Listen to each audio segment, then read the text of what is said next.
Bismillahirrahmanirrahim. Assalamu alaikum. My name is Rana Atif Bildar and I am the student of MS Project Management. My today's topic of presentation is data collection methods, observation type. My focus point in this presentation will be on observation and its types. But in the initial stage of my presentation, I will discuss about data collection methods. Let's start the presentation. First of all, we have to know what is data collection. Data collection is the systematic approach to gathering and measuring information from a variety of sources to get a complete and accurate picture of an area of interest. Data collection enables a person to answer relevant questions and evaluate outcomes. Data collection हम उस process को कहते हैं जिसके अंदर researcher जब कोई problem generate हो जाए तो उसको सॉर्ट आउट करने के लिए जो इन्फॉर्मेशन इकट्ठी करता है, इस प्रोसेस को हम डाटा कलेक्शन कहते हैं. This process by which the researcher collects the information needed to answer the research problem. Types of data. Basically, there are two types of data: primary data and secondary data. Primary data are those which are collected fresh and for the first time, and thus happen to be regional in character and known as primary data. Primary data researcher अपने requirement के मुताबिक खुद collect करता है. वो इसको के लिए लोगों के इंटरव्यूज़ करता है, ऑब्जर्वेशन करता है और क्वेश्चनर फिल करवाता है.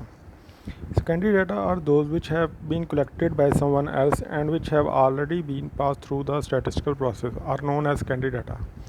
Secondary data के अंदर वर्किंग किसी और ने की होती है, वो इसको फाइनलाइज करके डाटा पब्लिश कर देता है. ये डाटा हमें अखबारात से, पब्लिश जर्नल से और मुख्तलिफ़ किस्म के वेबसाइट से आसानी से मिल जाता है. इसको कोई भी रिसर्चर अपनी सहूलत के लिए इस्तेमाल कर सकता है. ऑब्जर्वेशन. अब हम अपने बेसिक टॉपिक के हवाले से बात करते हैं. Observation concern the plan, watching, recording, analysis and interpretation of behaviour, action और इवेंट्स. ऑब्जर्वेशन के अंदर हम प्लान वाचिंग करते हैं, रिकॉर्डिंग करते हैं और लोगों के बिहेवियर को, उनके एक्शंस को और मुख्तलिफ इवेंट्स को ऑब्ज़र्व करते हैं. जैसा कि आप इस पिक्चर में देख सकते हैं कि हम अपने नेचुरल सेंसेस मसलन आँख, कान के साथ इस दुनिया में होने वाली चीज़ों को ऑब्ज़र्व करते हैं. इससे हम अपने ब्रेन में एक प्रोसेस करते हैं और उसके बाद राइट डाउन करके इंटरप्रेट कर लेते हैं. नेचुरल सेंसेस के अलावा भी हम कैमराज और मुख्तलिफ गैजेट इस्तेमाल करते हैं ऑब्जर्वेशन करने के लिए. Why do we adopt observation method. हम ऑब्जर्वेशन मेथड क्यों करते हैं? इसकी बहुत सी रीज़न्स हैं, जिसमें data collection through natural environment. What role people play in different situation that is observed. Actual data can be received. Through this method it is possible to collect data on social life. सबसे पहली बात तो ये है कि हम natural environment के अंदर इजीली डाटा कलेक्ट कर लेते हैं और हम लोगों के बिहेवियर जो कि मुख्तलिफ़ मौक़ों पर मुख्तलिफ होते हैं, जैसे कि खुशी के मौक़ों पे उनकी फीलिंग डिफरेंट होती हैं और गम के मौक़ों पर उनकी फीलिंग्स डिफरेंट होती हैं. इस तरह की फीलिंग्स को ऑब्ज़र्व करके हम डाटा कलेक्ट कर सकते हैं. ऑब्ज़र्वेशन का डाटा बहुत ही प्रिसाइज होता है. ऑब्ज़र्वेशन के थ्रू हम लोगों की सोशल लाइफ के ऊपर भी डाटा कलेक्ट कर सकते हैं. Steps for taking effective observation. एक इफ़ेक्टिव ऑब्जर्वेशन के लिए इन बातों का ख्याल रखना पड़ता है. Determine what need to be observe. Select the participant to whom you want to do observation. Conduct the observation. Compile collected data. Analyse and interpret data collected. सबसे पहले तो हमें पता होना चाहिए कि हमने क्या ऑब्जर्वेशन करनी है और किस पर ऑब्जर्वेशन करनी है. पार्टिसिपेंट को सेलेक्ट करने के बाद हम उन पर ऑब्जर्वेशन करते हैं, अपना डाटा कंपाइल करते हैं.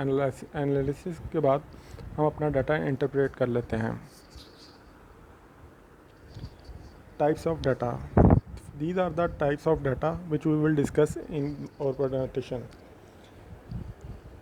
Controlled observation, uncontrolled observation, participant observation, non-participant observation, structured observation and unstructured observation. We will discuss about them in next slides. Controlled observation. Controlled observation occurs when observational research is carried out under carefully arranged conditions. Controlled observation mostly time जिस तरह हम कह सकते हैं laboratory के अंदर होती है। लेबॉर्ट्री के अंदर हम बहुत से फैक्टर्स मसलन टेम्परेचर और दूसरे फैक्टर्स जो कि हमारे सैंपल को अफेक्ट करते हैं उसको चेंज कर लेते हैं अपनी रिक्वायरमेंट के मुताबिक। इसको हम कंट्रोल्ड ऑब्जर्वेशन कहते हैं। Uncontrolled observation. Uncontrolled observation is an observational technique that makes no attempts to control, manipulate, or influence the situation. Events are running in their natural course, and the researcher observes these events without interfering in the real life setting.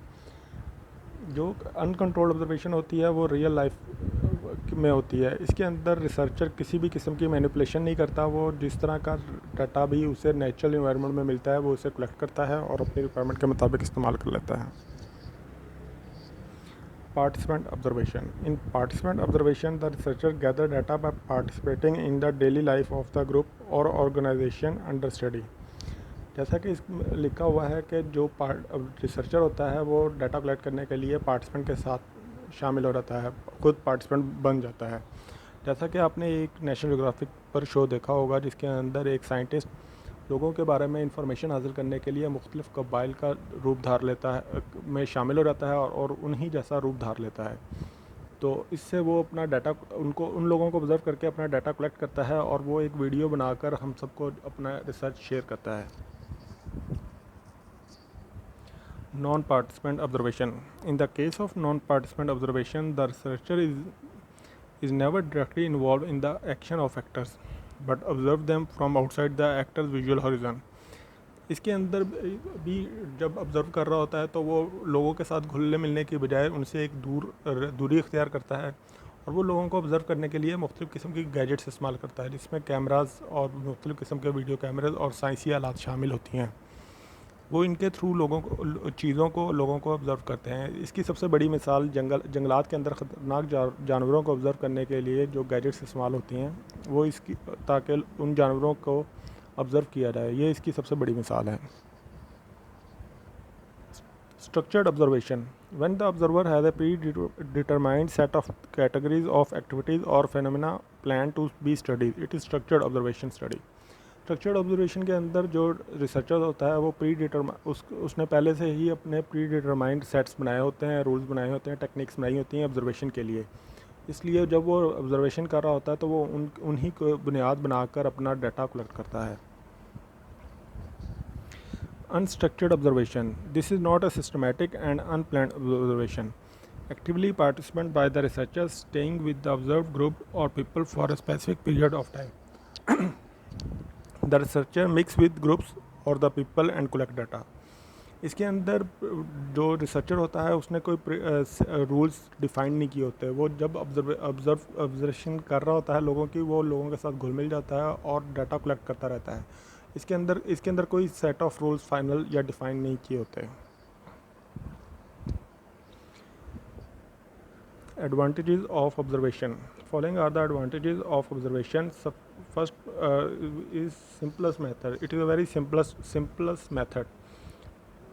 It is commonly used, that's why, and in different sciences, that's why, and a very easy method.